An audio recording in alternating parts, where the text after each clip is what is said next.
Hello, everyone. Good morning, good afternoon, good evening, and welcome to the session on three mistakes in GMAT RC. My name is Rajat Sadhana. I'm one of the co-founders of eGMAT, and I'm going to be your main host today. First things first, can you guys hear me clearly?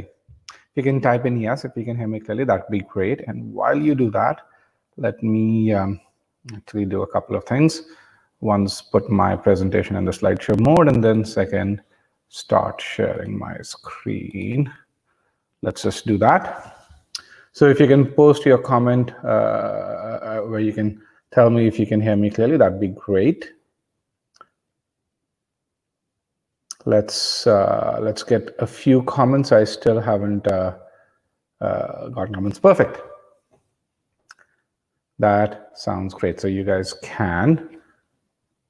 With that, let's just go through this webinar. So in this webinar, we're going to really look at 3 to 4 mistakes that people make while solving GMAT reading comprehension questions.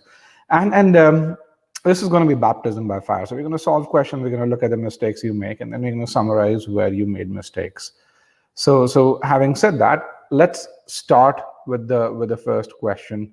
And so one rule that we have with regards to hosting these sessions is that that essentially we want your responses not in the chat pod over here, but in the poll. So as you solve questions, I'm going to share polls with you, and I'd love to see your responses over there. All right. With that, for those of you who want to connect with me, you can just look out for me on LinkedIn, or you can connect with me. I can share a link with you as well. We usually post, about 3 or 4 posts every week or so about things that are going on in the MBA and GMAT world. So you can connect with me over there. With that, let's just move forward. Let's start with our first question today. So before I show the question, is this legible? Can you guys read the text? Is this coming through clearly? Because sometimes YouTube fuzzes the text overall, but is the text coming through loud and clear? Properly? No, I shouldn't say loud and clear, but properly. All right, that sounds good. Okay, so with that, here is your first question, and I'm going to put in a poll over here to help you, where you can put in your answers.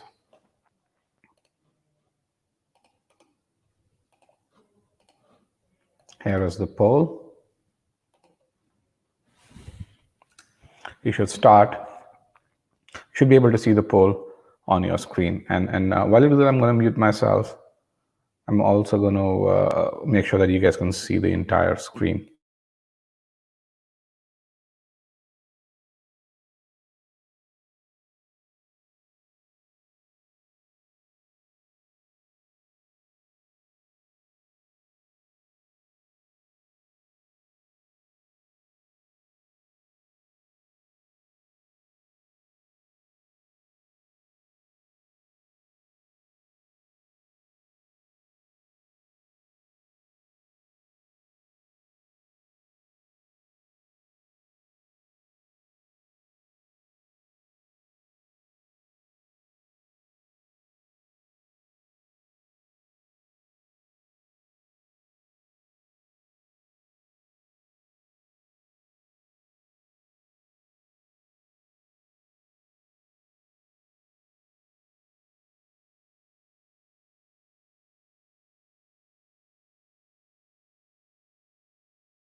All right, guys, for those of you who've just joined, there's a poll question here. We need your responses in the poll question, not in the chat. So, so please put your responses in the poll question.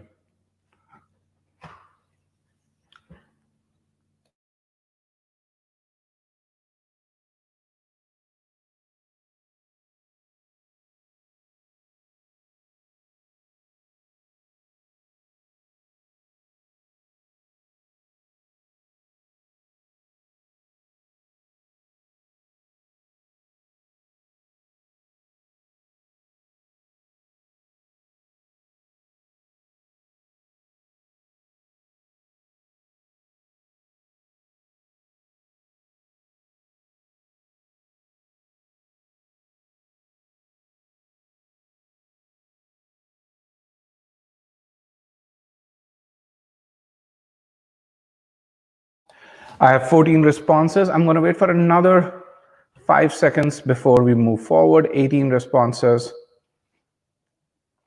19, 3, 2, and 1. All right. 24 responses. That's wonderful. Let's just go over here. Now let me go into the proper mode. So one thing, guys, if you're going to do this session properly, I need responses just in poll. I do not want your responses to be biased by what others put in, and because then essentially you don't learn. We are here to make you learn. Okay. So if you're one of those people who say, I'm going to put that response in the chat part because I think my response is right, then I would ask you to please leave. If, on the other hand, you're here to learn, put your responses in the poll, you will learn. So can we get agreement that you're going to actually put responses in the poll?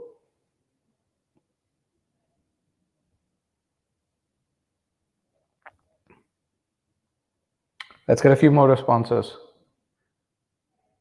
There have been 25 people who can access the poll. You know, there's no reason why you shouldn't be able to access the poll. So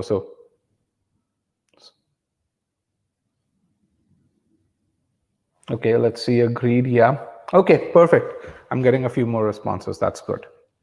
All right. I appreciate that cooperation. It just makes the entire session more enjoyable for everyone, and then you get something out of it. I mean, you're spending time over here. Get more out of it. Otherwise, there's no point you spending time. You could be learning something else. Okay, so let's kind of look at this. One of the things with regards to acing GMAT RC is to read the passage from the author's standpoint, as to really say, if you were the author, what were you trying to communicate? Let's figure that out and really see how would you read this passage from an author's standpoint if you as the author had written this passage. So let's start with this. So bordering on the extreme. So when you see the word bordering on the extreme, what does that mean? When you see this first piece over here, bordering on the extreme, let me just put in.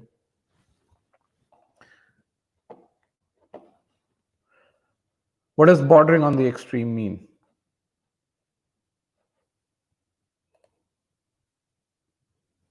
Okay. What does bordering on the extreme mean?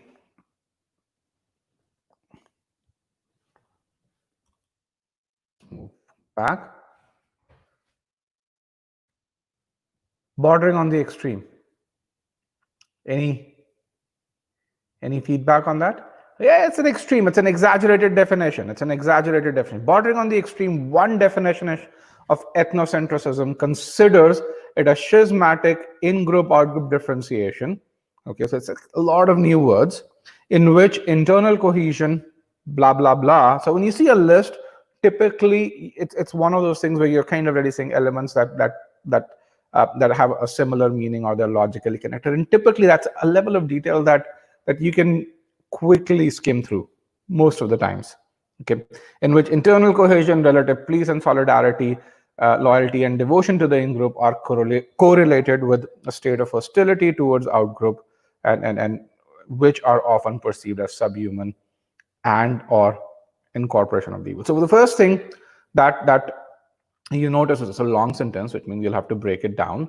The second thing which is there is that hey, the author is not saying that this is what I believe in. When you say bordering on the extreme, one definition of ethnocentrism considers it to be something.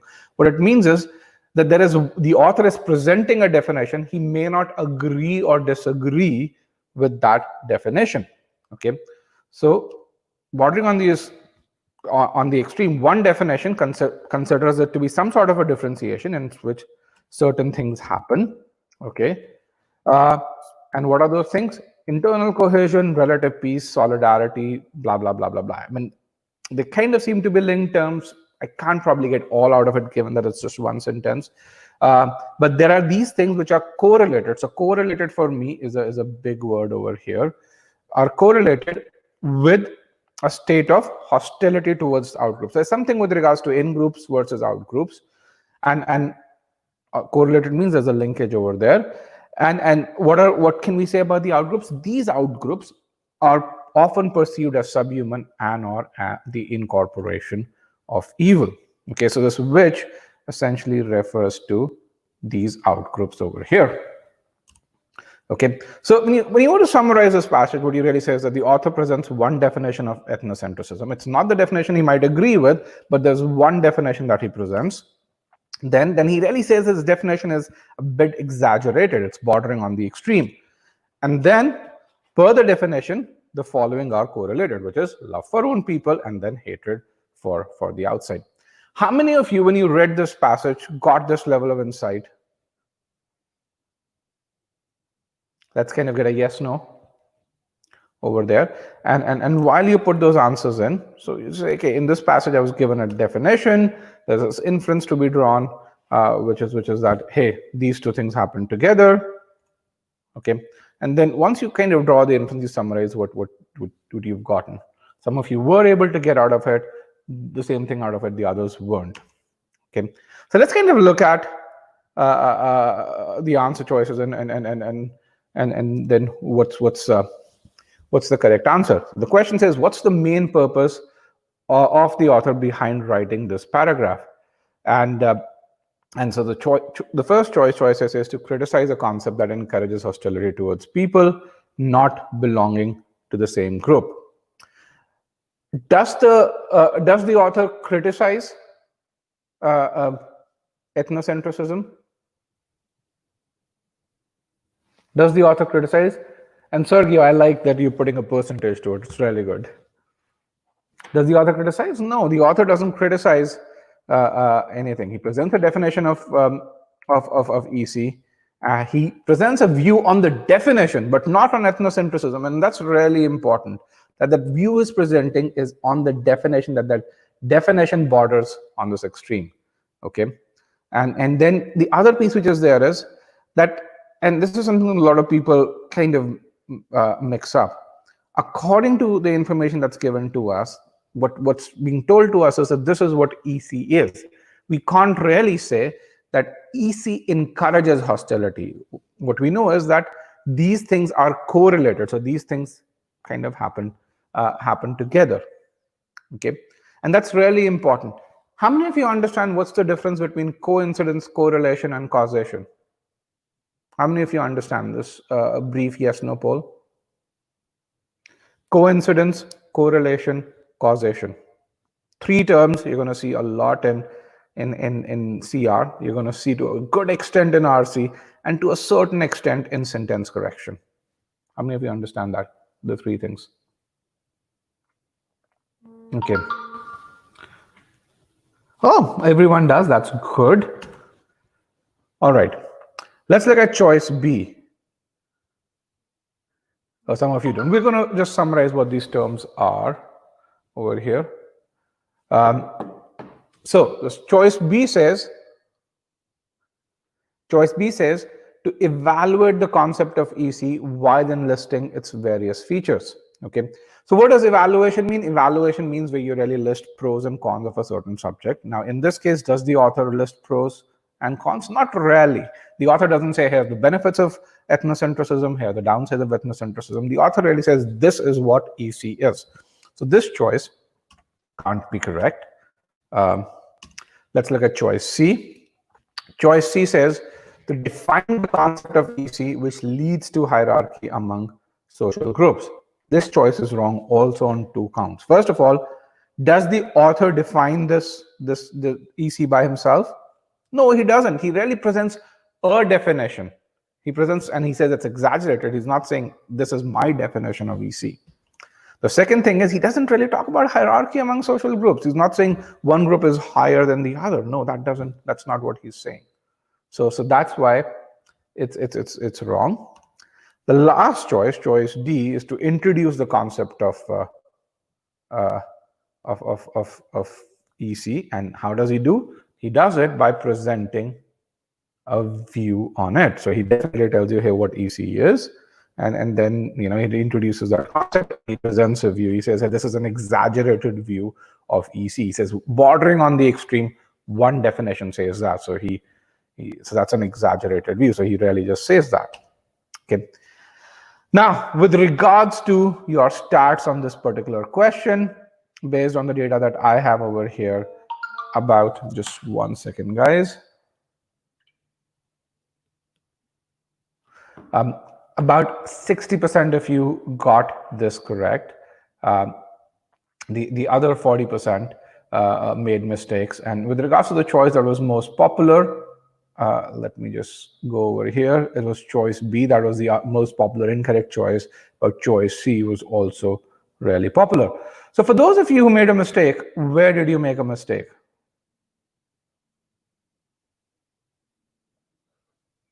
For those of you who made a mistake, where did you make one?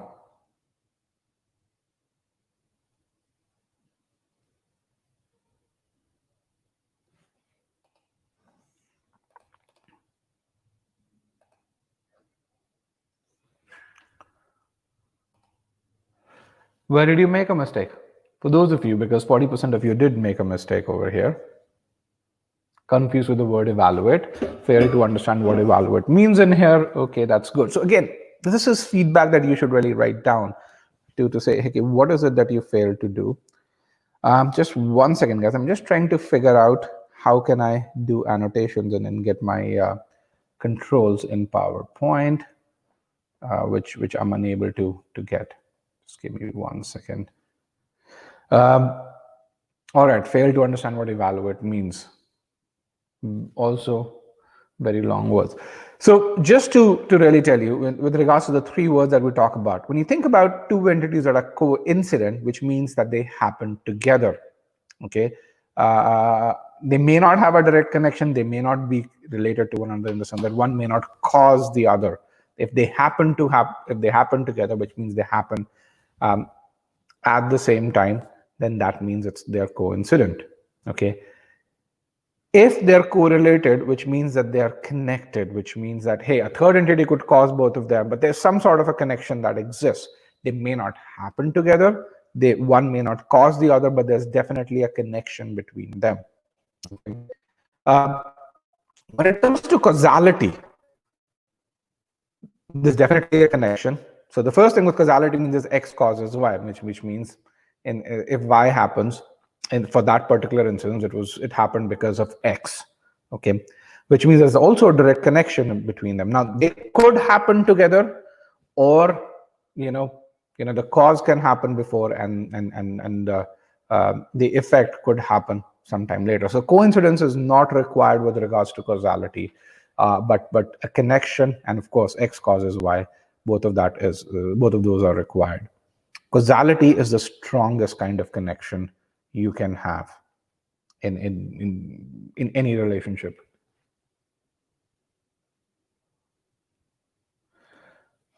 Okay, let's look at this. So there are a couple of questions that you're going to really see that we've seen before. There are about 3 new questions in this session that you're going to see. So commonly listed reasons for why you're not doing well on RC. So some of you say, hey, you don't have enough time, your reading speed's slow. Some of you say the passages are too complex. Some of you really say limited familiarity with the topic or subject. And then you say, I'm not able to retain information, and answer choices were very close.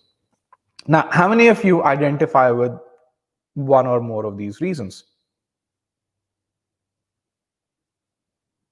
How many of you identify with one or more of these reasons over here?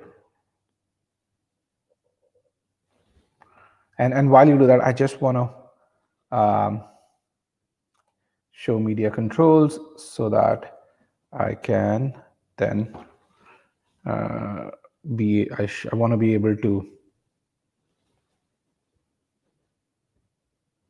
This was slide 12. Let's just go over here. How many of you identify all of those? Okay.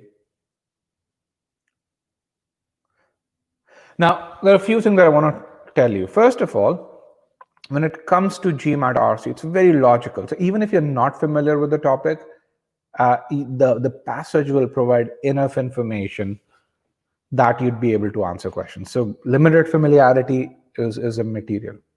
The second thing, if you think passages are very complex, most of the times items that you feel are very complex would not be tested. So as case in point over here, when we're talking about stuff such as, hey, schismatic in-group, out-group differentiation in which internal cohesion, relative peace, solidarity, loyalty, and devotion to the in-group, those are things which are a part of a list. This is not what the author is testing you on, okay? The test understands you guys are not subject matter experts. They don't want you to be subject matter experts in this case, in the context of ethnocentrism, or in the next one, we're going to really talk about another term called xenophobia. So you're not expected to be, you will not be. But what the test expects is when you get a complex piece of text, the test expects that when you get a complex piece of text, you should be able to draw inferences from it, not as an expert, but based on the information that is given to you. And drawing inference means that you can really say, if I were the author, I would be 100% certain that this is true. Not because I have some inside knowledge about it, but because of the information that's been provided to me. Because that's what managers do. As managers or as leaders, you get a ton of data. You get a ton of data that is presented to you, and you have to make decisions based on data. You don't have time to do research by yourselves. You presented research. Based on that research, you are evaluated on your ability to make decisions, set direction. This is exactly what GMAT reading comprehension tests. How do I make a decision based on the information that is presented to me? Okay, so that's something that you need to get good at. So tell yourself everything that you need is there in the passage. If stuff is super complex, it most likely is not going to be tested, especially because you're not expected to be a subject matter expert. And then read slowly. So, which means very naturally, acing GMAT RC starts with having that right attitude towards GMAT RC. So I'm going to really look at this question, and I'm going to really look at the three attitudes that people can have. If you answered the question correctly and you did it for the right reasons, good, you're on the right track. Keep doing what you're doing. If you made a mistake, and still understood what was going on with the paragraph, you know where you faltered, then that's good. You know that these things are starting to work for you. You're kind of probably starting to have that change in attitude. So keep on doing that. But at this point, if you're still saying, I had no idea what was going on, then this means you need to put an appreciable amount of effort. You need to get on that right path. So for you, first of all, stop panicking. It's just simple text. Okay, and I call it simple because, again, you're not expected to be a subject matter expert in the text that you read. If, by the way, you try to become a subject matter expert, you will most likely make a mistake because you're going to put in your opinions over there. The second thing, read slowly and get immersed. Be interested in what you're reading, and then pause more. Now, there's a reason why we have shorter passages here. We don't want length to be an impediment. We want to give you shorter passages. Let's try and get information out of these short passages and then try and do that on longer ones. So what's the difference between an active reader and a passive reader? An active reader believes in himself. He really says, okay, when he sees a GMAT RC, he doesn't think of, oh man, this is something which is super difficult. This is something that, is going to slow me down. What an active reader says is, this is a passage which I'm really interested in. I'm going to get 3 or 4 questions out of it, and I have the opportunity to get all of them correct. This passage could help me get to a V40 or a V44, which is 91st or 98th percentile. That's an attitude of an active reader. A passive reader says, oh my God, I got an RC. Let me figure out how to get over it so that I can focus on SC and CR. How many of you think like a passive reader over here? How many of you do that? Where you think like a passive reader? You say, man, let's just get over with this RC.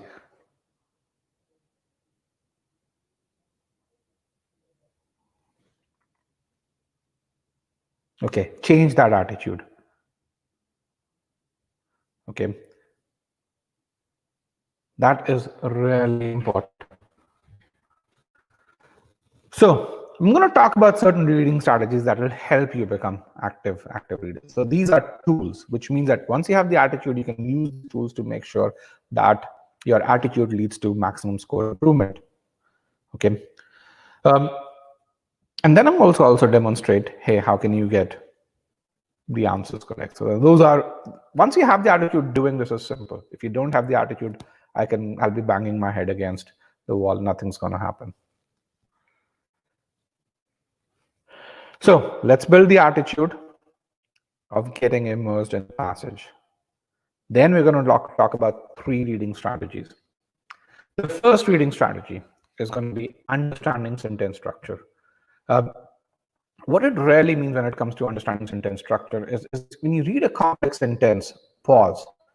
Pause because, just one second, because I want you to make sure that you can break down fragments and understand what the author is trying to say.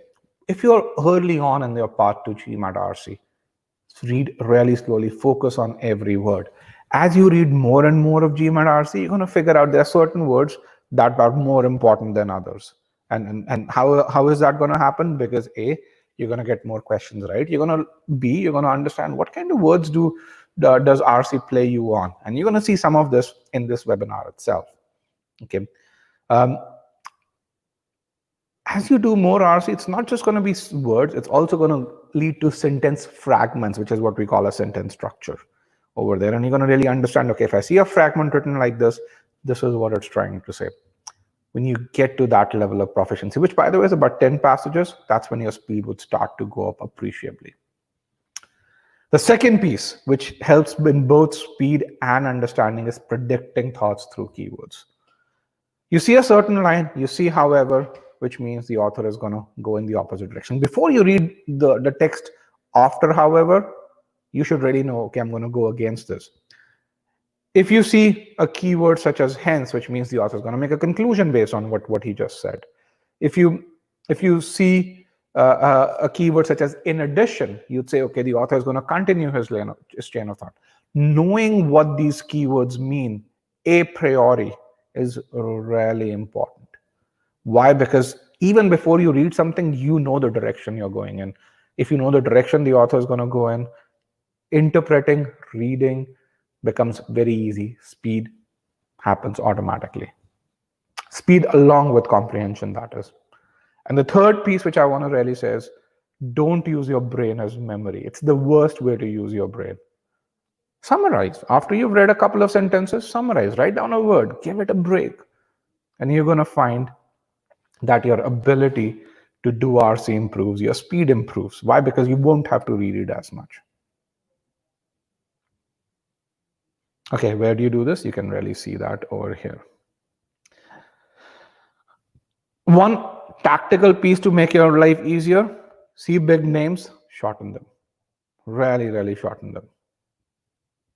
Okay, let's do it on one other passage. I want you to take some time to read this one. And I'm going to give you 2 minutes to read this one, and then I'm going to present a question to you.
All right, so you guys have already seen this. Here is the question. In this poll, you'll have two questions. You'll have two questions in this poll over here. The passage is already there. Okay, so solve these two questions.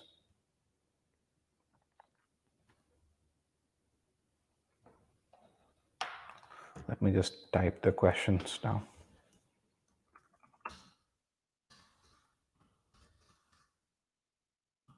Good. I see the passage summaries come in. That's great. That's really, really good. We're going to really see that. Meanwhile, solve the questions in the poll. There are two questions over there.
I have 4 responses so far. Let's get a few more responses. Let's get to about 30 responses in the polls.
Sorry about that, guys. It's just for some reason the PowerPoint isn't working the way it's supposed to, and that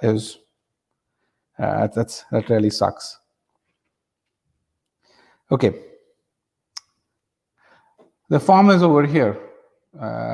It's also there in the links over there. Let me go back to sharing my screen once again. And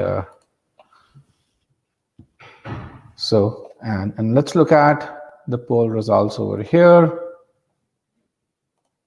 I have 45 responses. That is great. On the first question, I have a split jury. On the second question, not. Most of you have gotten this correct. Well, actually, not really. Most of you. The second question, most of you have gotten it wrong. Let's kind of go through this over here. So let's analyze this. And my apologies for this. Let's look at this over here. It said the color blue is considered to have a soothing effect on moods of people. Okay, and let me hide this over here. The color blue is considered to have a soothing effect on moods of people. Okay, let me just optimize this. Again, this is not how I had planned to conduct this, so forgive me for that. Let me make sure that you guys are you get the most real estate. Now, when you look at this, you say, what do you infer from that statement above? If your inference is that some people regard the color blue as soothing, that's the correct inference. Okay, if you really say the color blue is soothing, that is the incorrect inference. Why is that incorrect? Because the author is not saying that I believe that the color blue has a soothing effect. He's saying some people believe. Why do we say that? Because of this word is considered to. So that's something it's a really important distinction that you guys need to have. So do you get this first of all? Color blue is said to have a soothing effect on people. Is that clear? That it means that, hey, some people consider color blue to have a soothing effect on people. Yes, no? Can I get some sort of feedback? Is the audio clear? Is the audio coming through, guys? Let me actually do the test myself. Some sort of feedback. The audio is coming through? Perfect. All right, so let's look at this and forgive this. I mean, I will put this in the slideshow mode for this particular slide, but so that we can do this, and then from the next possible slide, we will move it in the other mode.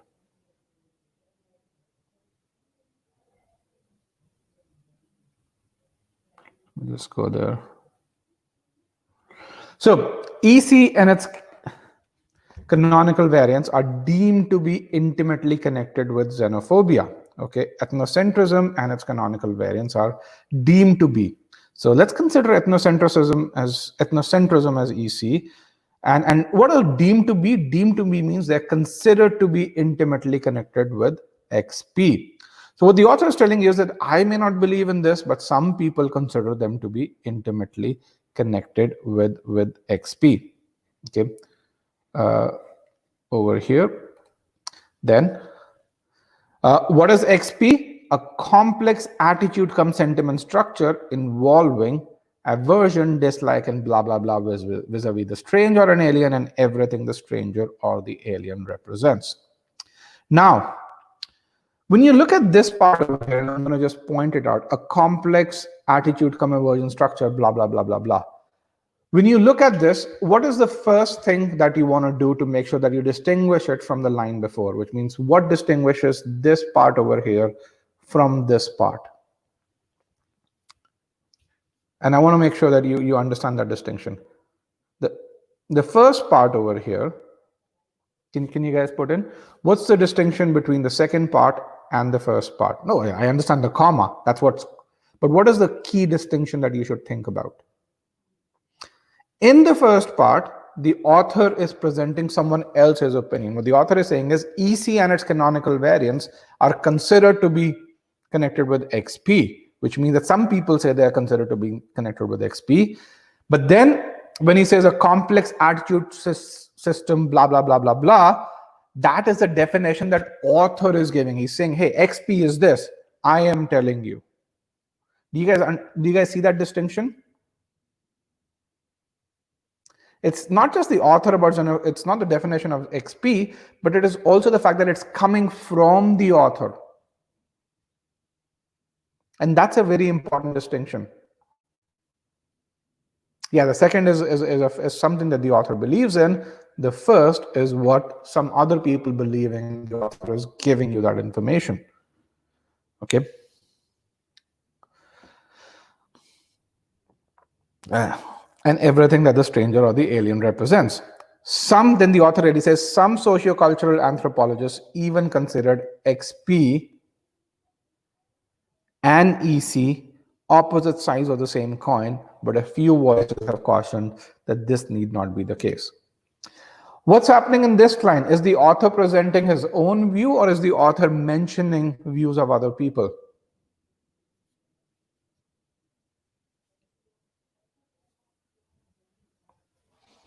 What's happening in the line starting with some? Is he presenting his own view, or is he mentioning views of other people? He's presenting views of other people. Now, this is really important. When you read this, as a passage toggles between the author presenting someone else's views versus going towards his views, you've got to be very cautious about how that transition or that toggling happens. Why? Because a lot of the times the questions that will be there would actually evaluate your ability to distinguish this. The inference question, the detailed question, especially focus on this aspect. Okay. How many of you, prior to my going through this, kind of have that distinction in your mind, just from a yes-no standpoint? So this is where the author is presenting someone else's view. This is what the author is presenting his view. This is again where the author is presenting someone else's view. So how many of you had that clarity in your mind? If you had that clarity, say me or I did. If you did not, say no, this is where I'm getting that clarity now, but I did not. Okay, some of you did, some of you did not.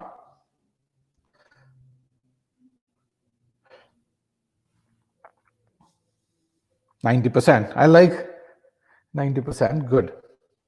So just to look at this, you can look at the text over it. So some experts think that XP and EC coexist, but some other group of experts have said that, hey, that may not be the case. So in this case, the author defines a new term XP. Then he says some experts think EC and XP coexist, and some other experts think otherwise. Now, can you tell me what is the significance of this word even? What is the significance of this word even? Let me just go back. And I'm going to just do escape. What is the significance of this word even over here? Some sociocultural anthropologists even considered for them to be the opposite sides of the same coin. In addition to, so what they're really saying is, let's kind of look at the first line. This is where you link the first line to the last line. EC and its variants are considered to be intimately connected with XP. Okay, so that's the first level of connection. But then the second level of connection is saying that some group of people even consider them to be opposite sides of the same coin. What they're really saying is they're not just connected, but they're connected to that extent that they're opposite sides of the same coin. So this group is taking that connection to that next level.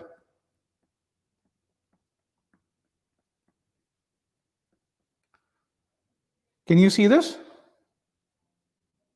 Taking this intimate connection over here, this part 1, and this is 2.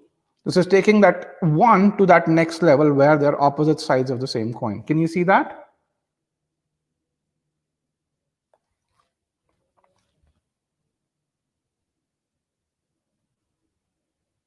I think they're not just connected, but they're really just opposite sides of the same coin. Okay. 2 lines deep inference. Now, what is a correct inference? A correct inference is generally, if not mentioned in the question stem, it's always from the point of view of the author.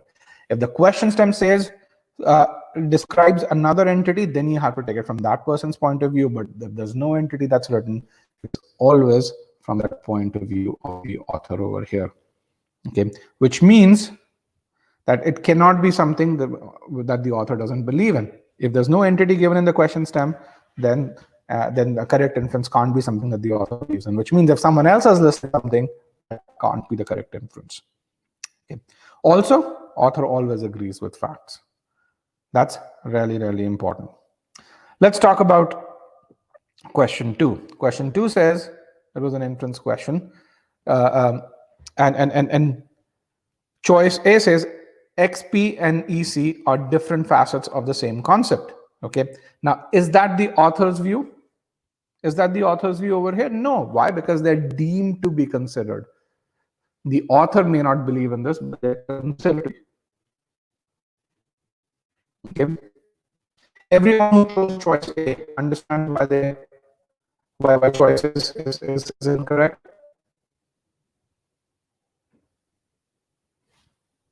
Okay. All right. Let's look at choice B. Choice B is my correct answer. Xenophobia entails dislike towards the strange. Why do we really say that? Because, sorry about that. What happened? Why do we say that? Because the author defines xenophobia is this thing over here. And in this, that's the crux of the definition of this. Rohit says, author can agree with the other entity as well. Yes, Rohit, absolutely. The author can agree with the other entity as well. In the next passage, you're going to already see an example where the author will agree. Okay. In the next passage, you're going to see where the author will agree with another entity, where the author will mention something and he'll really just then agree with it. But in this case, that hasn't happened.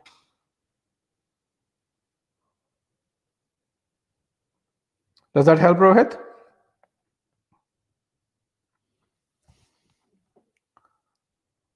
Let's look at choice C.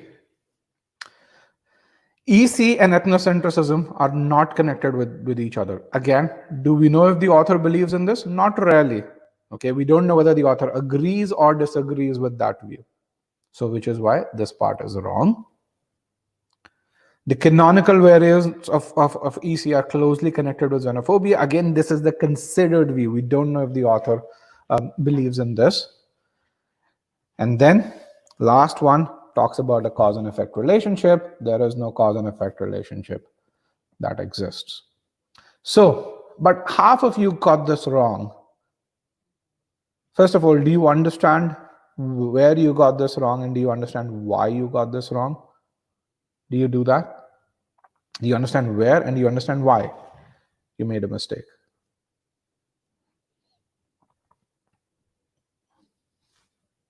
Okay. Now, where did you make a mistake, or why did you make a mistake? Can you write it down?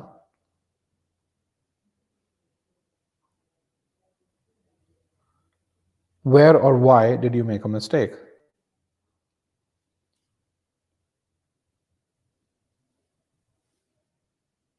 Deem did not notice. Okay, that's good. And again, as I said, there will be certain words that you would start to identify as playing a greater role. One of the other things that you would notice is that the question really did not have a whole lot to do with the complex language in the passage, right? From here to here, you didn't really have to understand the depth of it. Can you guys see that? You didn't have to understand complex attitude, come sentiment structure involving aversion, dislike, and antagonism vis-a-vis the strange or the alien, and everything the stranger or the alien.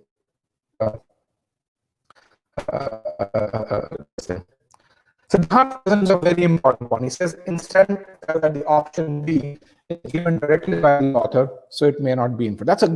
I'm really glad you brought it up, Siddharth. A lot of people really think that inference cannot be something that is mentioned in the passage. So which means if you see something that's true as per the passage, but it seems like directly lifted from a passage, and I say a passage, whether it's a passage in CR or a passage in RC, it can't be an inference. Don't believe in that. What inference means is, given this piece of information, you need to be 100% certain that a set of answer choices, one of those answer choices needs to be 100% true. That's all that it means. Okay, that is all that it means. It may be lifted directly from the passage. It might be lifted directly from the passage, and that doesn't make it incorrect. In fact, I have researched 10 official guides, all the GMAT official questions. I haven't seen a single instance where the GMAT will test you on this. Why? Because the basic definition of inference is, if given this information in the passage, which is either a CR or an RC passage, which of this can you say with 100% certainty is true? Okay, so Siddharth, please don't go into this today to say an inference cannot be stated in the passage. No, on the GMAT at least, that rule doesn't exist. All right, let's go towards our next question because we still have a couple of other questions to do.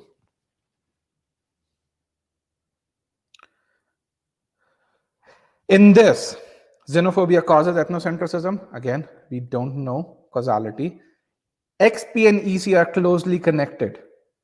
Why did you guys ignore? Why did you guys, a lot of you said this to be wrong?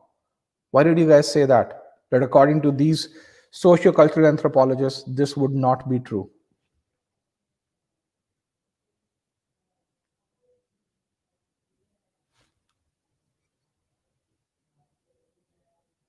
Why did you really reject this answer choice?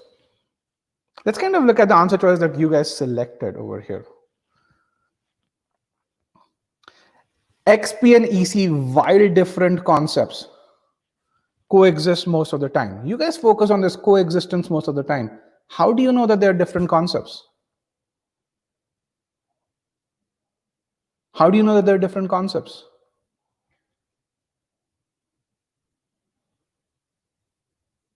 And especially as per these groups. They are actually saying they are opposite sides of the same coin. They even consider them to be opposite sides of the same.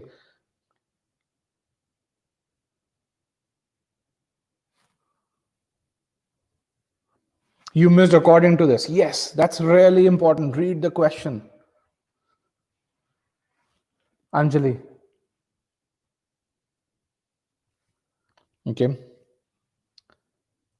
EC entails devotion to the like while invoking aversion towards the strange. Okay, devotion to the like was mentioned in the last paragraph, not in this one. Again, see what this is, how they're playing on your mind.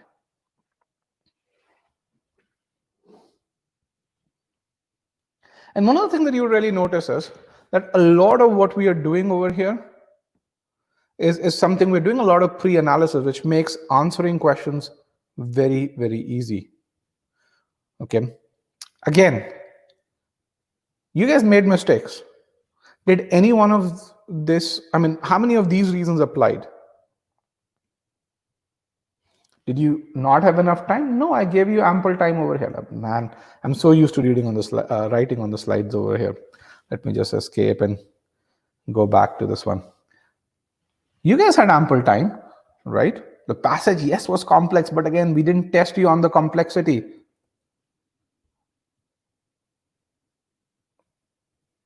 Okay. Limited familiarity with the subject, but again, I'm not evaluating you on the subject.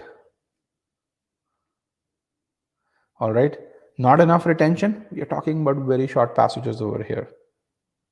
The answer choices were close, yes, and the last one, they seemed to be close. But again, the correct answer was always correct.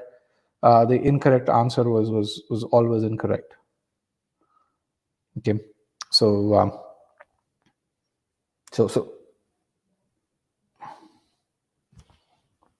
let's take these learnings and move forward and focus on reading more carefully.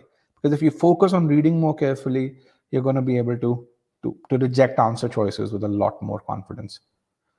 Now I'm going to talk about timing. How many of you are really saying, man, this seems too time consuming. I'm not going to be able to do this on the actual exam. How many of you think that?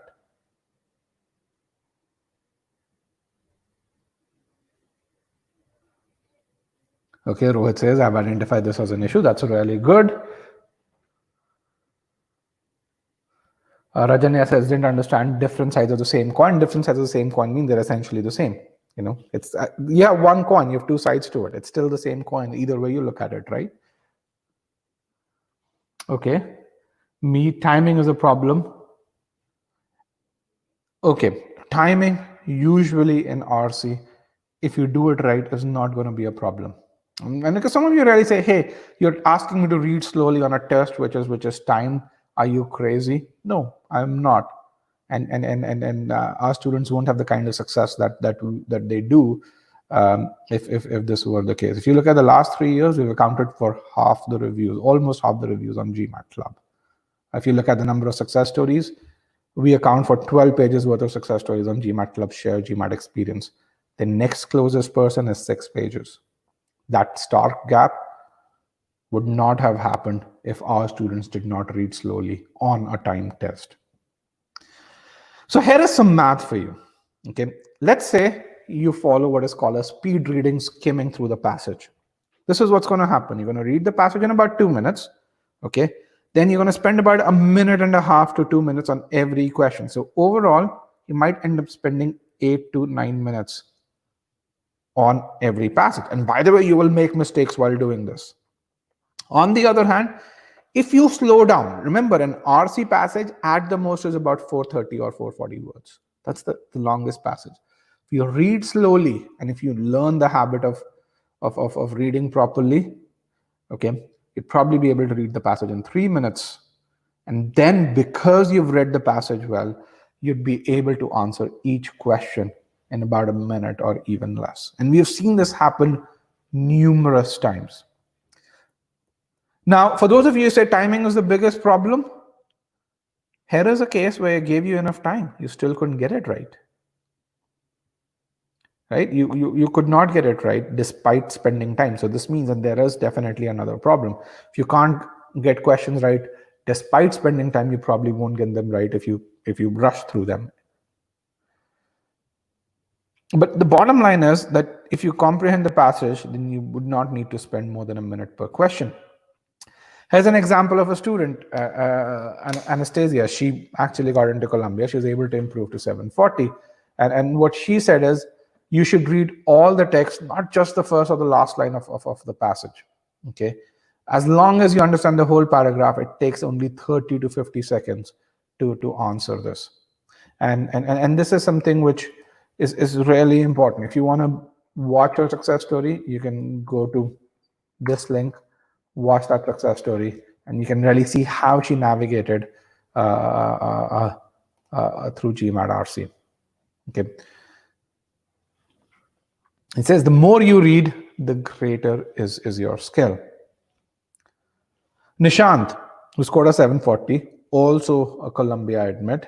She says, what you have to realize is that you have enough time to cover all the questions. Don't stress about timing. Take 3+. I mean, this is the guy who attempted the GMAT 4 to 5 times, by the way, and then this is something that he realized in the last attempt.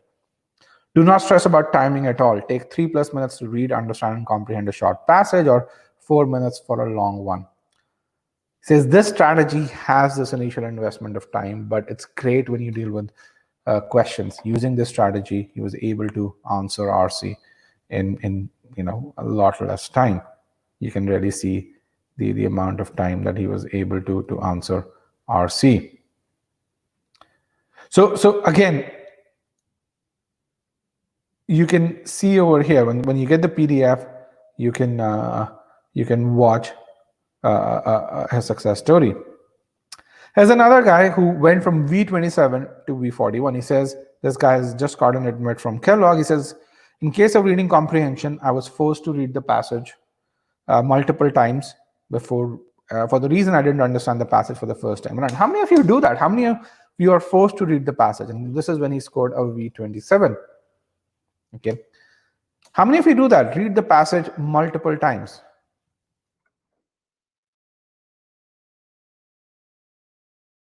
Here is his success story that you guys can see or watch. How many of you do that? Read the passage. You should not have to. Okay. And then he says the need to read repeatedly in both CR and RC decreased significantly. This is in his V41 attempt.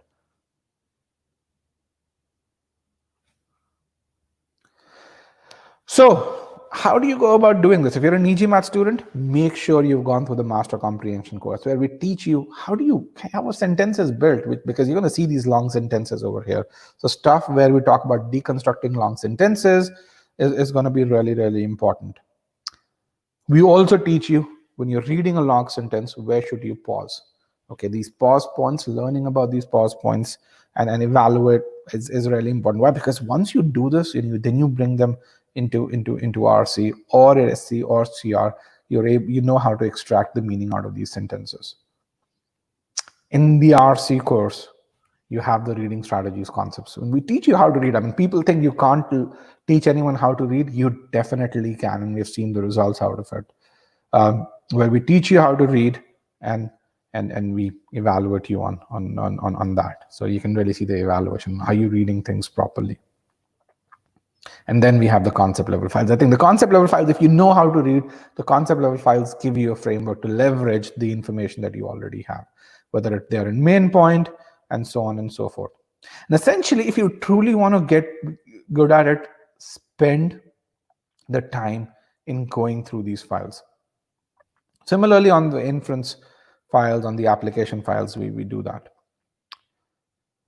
So if you want to really understand how do you break the sentence down, how do you extract the meaning out of it, we actually have a sentence correction webinar, which is tomorrow, which you can register for, and in this we are going to demonstrate how do you read a sentence essentially. If you go to our website, you'd be able to do that. Okay, with that, let's go to the next one. If you're not a paid student, you still get access to these files over here. You get through the main point files. You can revise portions of certain recordings that we provide you. We give you Scholaranium questions in which you have detailed solutions, and we give you a set of official questions that you can also solve, which are in addition to the questions that you get in Scholaranium. Okay, with that, let's go to the third paragraph. Okay, so this is the third paragraph. Again, slightly longer. I want to give you about 3 minutes to read this. Let me remove this part so you can read this. I'm going to move into this mode. 3 minutes, read this before I give you the questions.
All right, guys, the questions are in the in the chat, and they're also over here. So you should be able to click on the questions and attempt them.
All right, guys, I have 5 responses. It's 6 minutes into this. Let's get some responses over there.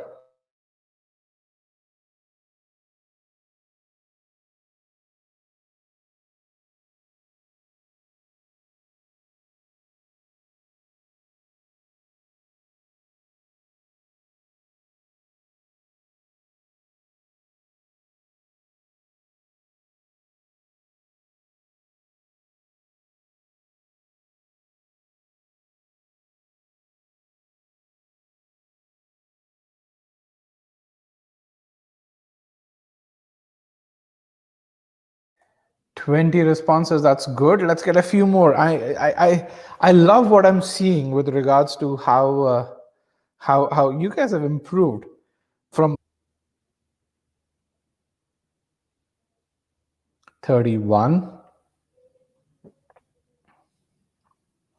I'm going to wait till 35 responses and then I'm going to share. This is 700 level overall. I'm going to hide this and I'm going to share the results over here on the screen so you guys can see. Here are the results. You can see 25 out of 37 chose choice C, which is the correct answer. I mean, this is incredible over here.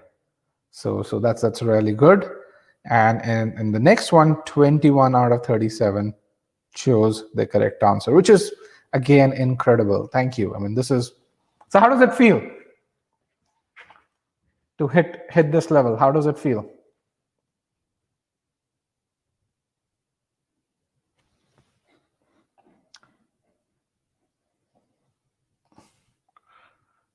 How does it feel is my question over here.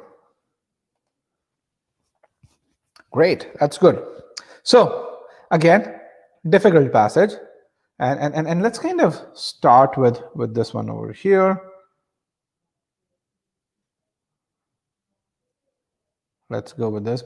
So the key thing which I'm going to really talk about over here is that is what should you read and what should you not focus on.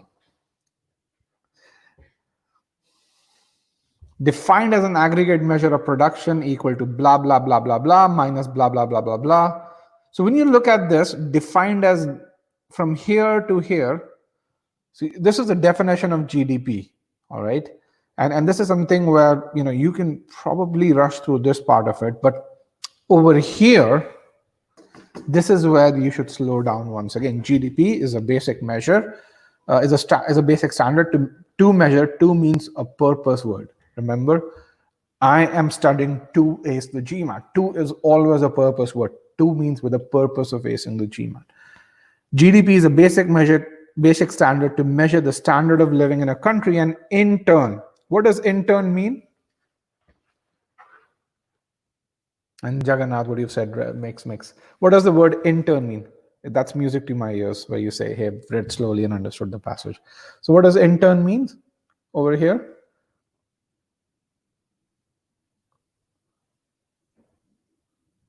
In turn mean as a result in the economic well-being of the population. Okay, so GDP does two things. One is it measures the standard of living, and in turn, the economic well-being.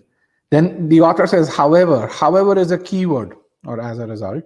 However is a keyword, which means I'm going to go against. Critics are of the opinion that national GDP figures do not reveal significant regional variations in output, employment, and incomes per head.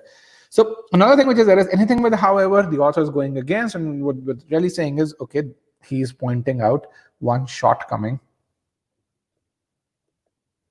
of this measure. Okay, and what is that shortcoming? They do not reveal regional variations in output, employment, and there's some sort of regional variations they don't really reveal.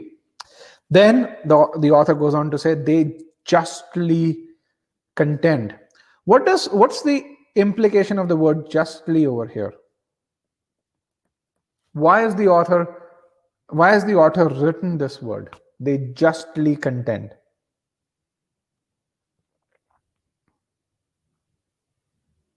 What's the implication of this word over here? Why did the author really say? He could have said they contend, but why did he use the word justly? Rightfully, yes. Ayush is great. Ayush says the author agrees with the critics. But the author is saying the critics say this and I agree with them. So my opinion is in line with, or my belief is in line with what they believe. So this also is author's view. This is not just critics' view, but also author's view. And one of you asked this question to say, hey, can the author not present someone's view and then agree with it? Yes, and this is an example of that. Okay, they justly contend that within each region there are areas of relative prosperity contrasting with unemployment, black spots, and deep-rooted blah blah blah blah blah, and that GDP figures on their own do not represent distribution of income and uneven spread of financial wealth. So again, you're continuing the chain of thought. The author really says, I agree with it. He says within each region you can have prosperity and unemployment, black spots. So you could have a region where things are all rosy over here, and then you have a black spot over here. Things are all rosy over here, you can have a black spot over here, okay, where you have high unemployment and deep-rooted social and economic deprivation. Even if you don't understand what it means to what social and economic deprivation means, what you really say is it's something bad. Okay, it's not prosperity. It's the other side of it. It's the contrast to that, because it's the word contrasting over here, which again is a really, really important keyword overall. Okay. And GDP figures on their own do not represent the distribution of income and uneven spread of financial wealth. So with that, let's go into the questions. The question said, which of the following can be inferred? This is the second question. Let's go through each one of these. Which of the following can be inferred? In countries where there's little disparity in distribution of wealth. Do we really talk about countries where there's little disparity? Does the author mention anything specifically about those countries? No, that's an entity we haven't talked about. Hence, we can't really infer this, which is why this one's wrong. Again, in a country with a high GDP is very likely to have uneven distribution of wealth. So this choice also talks about a specific case, a case that the passage does not talk about. Okay, and then it says there's a very high likelihood. No, you can't really infer about the likelihood of something happening of a specific kind of country over here. All right. Choice C says, while probably a useful figure in measuring the economic well-being of the population, it has certain shortcomings. We've already talked about the shortcomings. How can we say it's a useful figure? Why? Because it's a basic measure for okay. So it must be a useful figure for some, otherwise it can't be a basic measure. So which is where this becomes correct. Let's go to, where did my choice D and E go? Okay, yes, this is where it is. Choice D says, again, talks about a country with a high GDP, generally has many areas of high prosperity. It also has areas where people live below the poverty line. Again, we don't know anything specific about countries with a high GDP. Okay. Choice E talks about general happiness. Don't know anything about general happiness over there with regards to GDP. We talk about well-being. We're not talking about general happiness in this paragraph. So again, in this, what you see is a lot of the answer choices take something that you know, and they try to divert you in a direction that you're likely to go. They attack your latent, your innate knowledge to talk about certain countries with high or low GDPs over here. And if you focus on understanding what can you infer from the passage, as 65% of you did, you would be able to get to the correct answer choice. The author of a passage will agree with each of the following statements. Okay, so we'll say, what would the author agree with? Again, the question stem over here, it could be an inference question stem. It could be, okay, given what's given in the passage, if the passage has a principle, then what would be the outcome of that principle? Now, the author must agree with that principle over there. Okay. So choice A talks about countries where there's an equal distribution of wealth. We don't know anything about it. That even in countries where there's an equal distribution of wealth, there can be areas where the spread of wealth is uneven. Don't know. I mean, for me, this choice seemed nonsensical to me. Okay. Choice B really says a country can have regions which have the same GDP. So it talks about GDP within regions within a country, and it compares GDP with the economic output. It uses familiar terms from the passage. Again, these are terms that are not discussed. This is a relationship between GDP in a region and economic output of the same region. That's not discussed. So within a regional context, and hence you can't infer that. Let's go to our choice C. A country with an overall, look at how this choice is worded. A country with an overall high GDP and a high GDP per capita can have people who are economically deprived. When you look at this text and in the passage, they justly contend within each region there are areas of relative prosperity, contrasting with unemployment, black spots, and deep-rooted social and economic deprivation. That's kind of where you can say, okay, you have relative prosperity, which means high GDP per capita is there, and then you have people who are economically deprived, which is economic deprivation over here, and this is my correct answer. Again, specifically comparing countries with low GDP and high GDP, again, is not something which is there. So this actually should be C. This should be D over here. Yeah. So again, you can really see when you understand the passage, you can pretty much get to the correct answer with 100% certainty overall. So what do successful students do? They get immersed in the passage, they use these reading strategies, and again, they use data. We didn't talk about using data, but they use data means they really look at causality to say when they make a mistake, why they made a mistake, and don't make that mistake again. That's one way of using data, but there are many other ways that we use data within the GMAT platform. So how can you master GMAT RC? The first thing that I want you to really make sure that you do is continue to get immersed. You've already started doing this. This is really great. I want you to continue to do this, to get immersed in the passage. Make notes where needed. I mean, some people will say, I don't want to take notes. And for some people, that works. And you might see some debriefs where people say, I just don't make notes. A lot of people, when they see something, they start trying to follow this because, hey, it feels really good to be invincible. Okay, right? When we see some people say, I'm able to do pretty much all of RC correctly without taking notes, and we will say, I'm gonna do that because I want to be just as strong as that guy. Don't we? Isn't that attractive? Don't we really get attracted to that?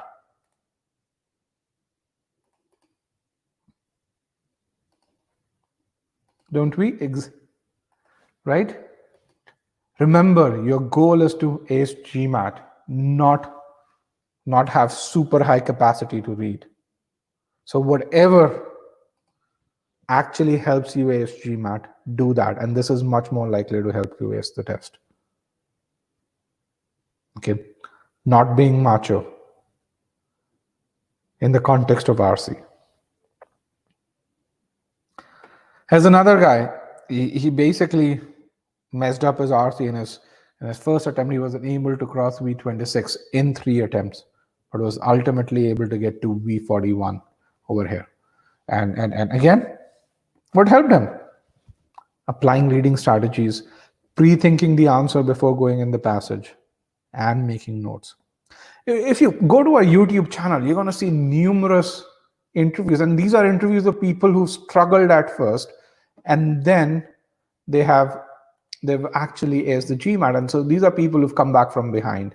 And many of you, the reason why you are here is because you are in their shoes. And you can watch his interview over here. All right, with this, I want to leave you with this one message.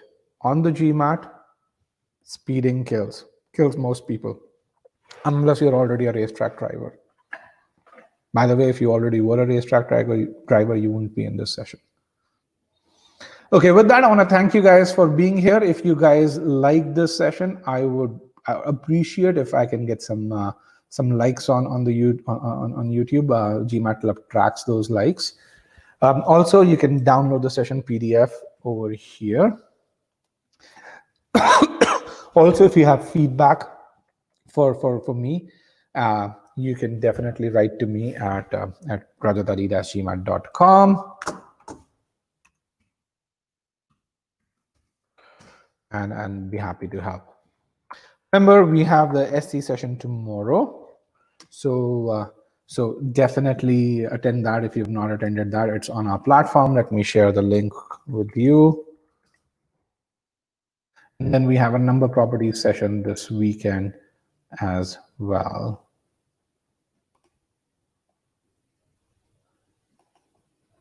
And then, okay, then thank you very much. Here's a link to our SC session, which you can register for. It is in about 22 hours or so.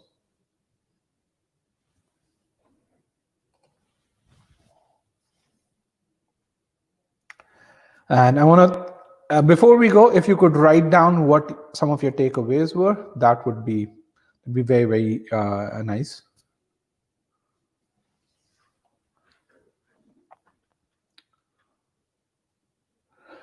And Sunny, yes, you can write to us. Once again, session PDF over here. This is the session PDF. You should be able to click on this and yeah, I download this.